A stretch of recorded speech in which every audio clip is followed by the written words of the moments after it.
An overt feminist is someone who openly espouses feminist ideology and owns it for me. Like that's somebody who is a proud feminist and would openly say, I am a feminist. This is why, this is what I believe. And a covert feminist for me would be a woman who believes that they are not a feminist, who actually would be deeply offended if you called them a feminist, but carries the same thread through as the overt feminist and is actually wired in a very similar way to have a defensive reaction and defend the same things, despite their sense that they're very different from an overt feminist. That would Yeah. be my take. I would tend to agree that that's probably what I mean mostly by the phrase. What is feminism itself?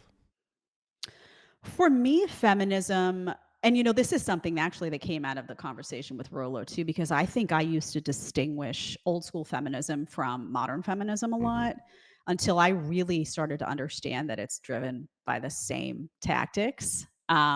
And that took, research on my part and just a lot of thought and self reflection. Again, a lot of this takes like you willing to say, "Oh, I don't think I'm right about that," which a lot of people, particularly women, we all know women don't like to apologize. This is not rocket science, right? This is just true. Um, so for me, feminism is, I think it started as an equal rights movement. Men and women are equal, which really became men and women are the same, which we're not. And we're not equal because equal in what? Like, what are you talking about? Are we equal in strength? No. Are we, what does that really even mean? I think that it has really morphed even more so than it started, although I think it started this way as well as a female superiority movement. Um, You mean first wave feminism? I think that was the goal always, that women will rise above women. I think the goal was to have women be the favored sex in society, which they are now. We know that too.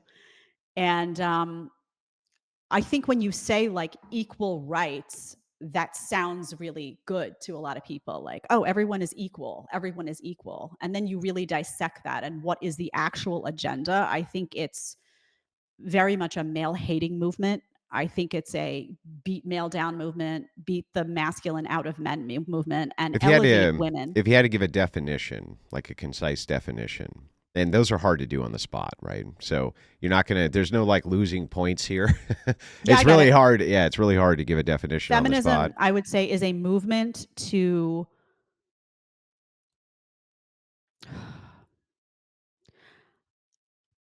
I think it's an I think it is disguised as an equal opportunity movement when in reality it is a man-having movement to elevate women above, always, no matter what.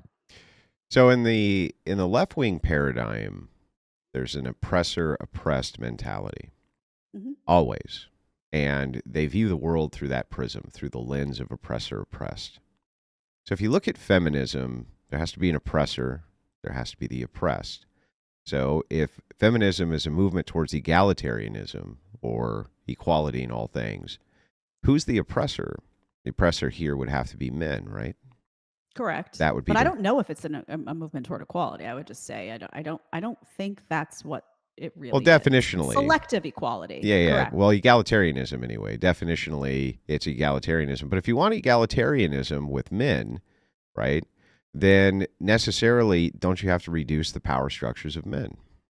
Sure. Yeah, Oh you yeah. have to, right? There's no way around it. And so that's what the patriarchy is. The patriarchy is the kind of conglomeration of men which are in charge or hold power over institutions and authority.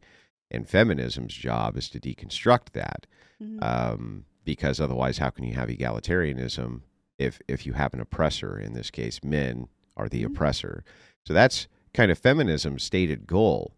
So the question then just becomes this: should we have a patriarchy? Well, a bigger question is there still a patriarchy?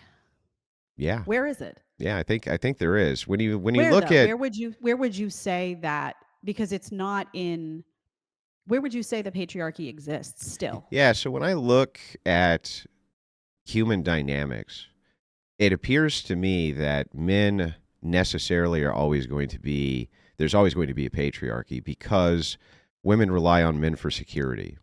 and they rely on men for security at the national level, at the state level, at the family Yeah. level. So women, they can't secure their own rights.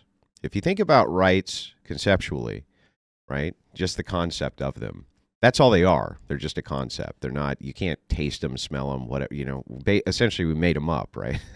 We make them up and then they're enforced. So if women want to have rights, who do they have to appeal to secure them? They can't appeal to themselves, they have to appeal to men. So Yeah. anytime you're going to deconstruct a patriarchal system, which all of them necessarily are going to be patriarchal because they have to provide security, then you're always going to be appealing to the patriarchy in order to give you egalitarianism. In other words, men are the grantors and guarantors of rights. Where we give them. So here is a good thought experiment. All men tomorrow say women have no rights, do they?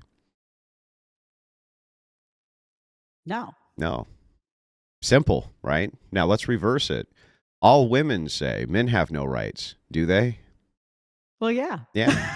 Everything just goes along the same. Yeah. It's and it really is that simple. Yeah. So if the idea then is that rights for women are a gift from men, and they must be, and so therefore that must be what the patriarchy is, right? The patriarchy is the people who grant security, rights, freedoms, or take those things away necessarily, right? So I think feminists are correct that there's a patriarchy. I just think it's good. I just think it's good that we have a patriarchy. I think, though, when they speak of the patriarchy, you're speaking in terms of soldiers, people who go to war, I'm assuming, people who run governments, people who I think when they speak of the patriarchy, oftentimes they're speaking in terms of they're not in that place. They're not talking about that. They're talking about the guys that they know, the guys that they date, the guy. It's very it's not up here. It's down here. How it affects their personal life. It's like media is patriarchy. There's no patriarchy in media. There's like it doesn't exist. It is media is female led, and the talking points are all around uplifting women.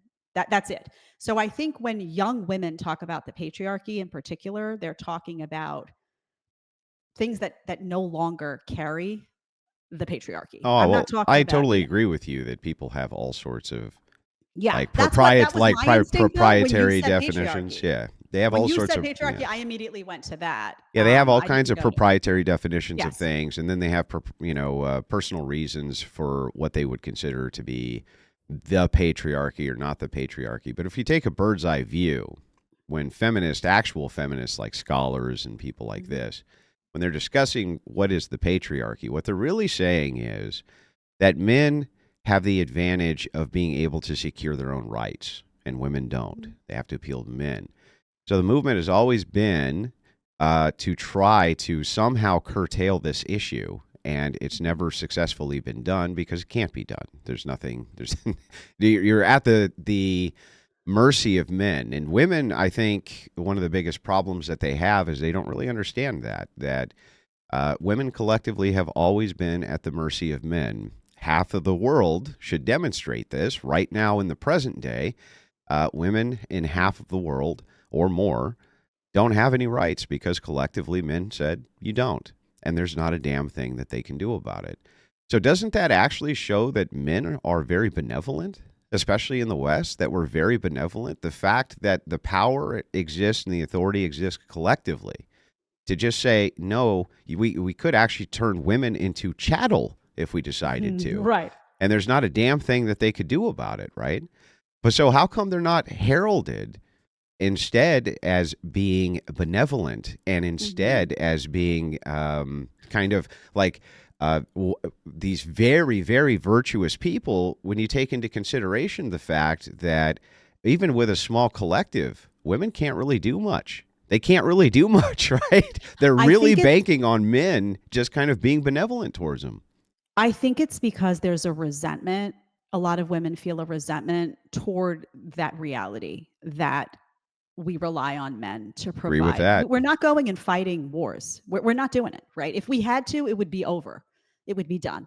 We can't do it. It's just not in us. We don't have the physical strength to do it. I mean, it's absurd. the thought, I think that women have a resentment and a self-loathing because they've been programmed so much to resent their femininity. They're deeply envious of men's masculinity and they don't want you to have it, they want to have it.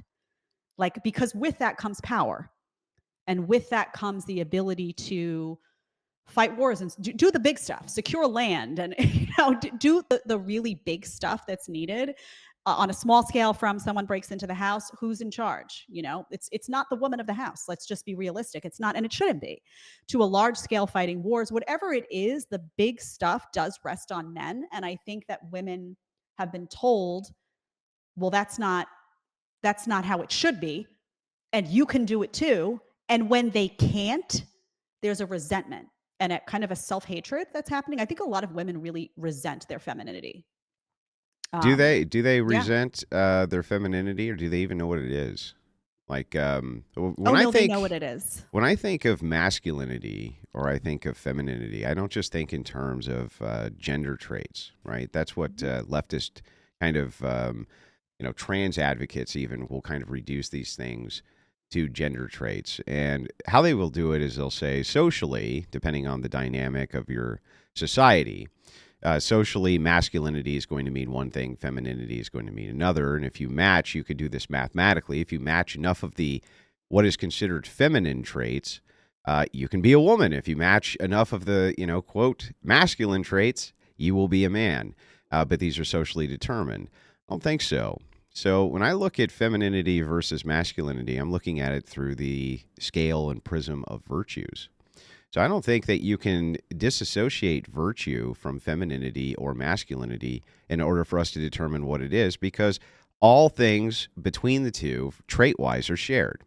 Men are brave, but women can be brave. It's true, right? Men are strong, but some women are strong too, et cetera, et cetera. You wouldn't say that they're not women because they happen to have an overlap with masculine traits. So, what actually makes them feminine? I think it's virtue. It has to reduce to virtue. So when you think about what's really feminine, you think of things like chastity, temperance, things like this. These are things which are all female virtues. They're not just traits of like, I have a vagina, so do X, right? They're Mhm. actually virtue based. And it's the same thing with masculine traits. If men beat up on other men for not being manly, quote, right? Usually they're beating them up for lack of virtue. They're saying Mhm. something like, you're being a coward, right? This is not virtuous. You're supposed to be brave, or you're supposed to Mhm. have courage, right? Things like this. That's what they're actually beating them up over, right? Is the virtues themselves.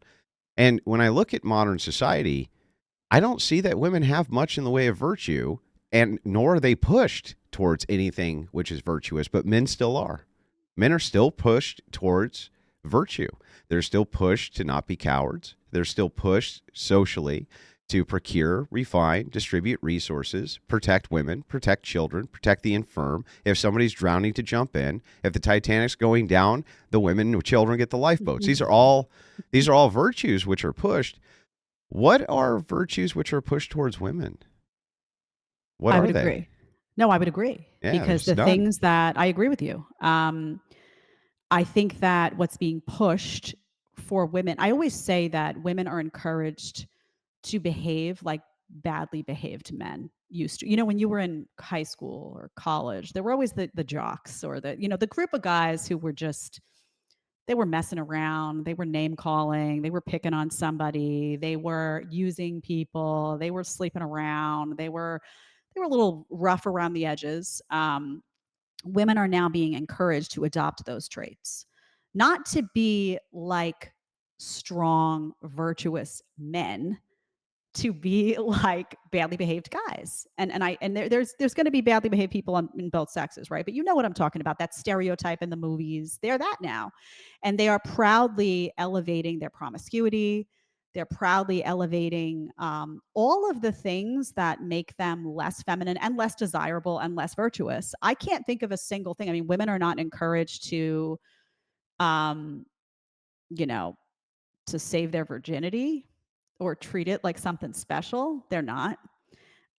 You'd be lucky to find. body count under 10 when girls get out of college sometimes. It's disgusting stuff, really nasty stuff. Women are not encouraged to embrace motherhood. It's viewed as a burden. Pregnancy is viewed as a burden. All these beautiful things that we're given as women by God are talked down. We're not encouraged to be soft. We're encouraged to be hard. And if you want to survive in a man's world and compete with a man in a man's world, you have to harden or you don't survive. That's just a reality. All of those things are not encouraged. I agree.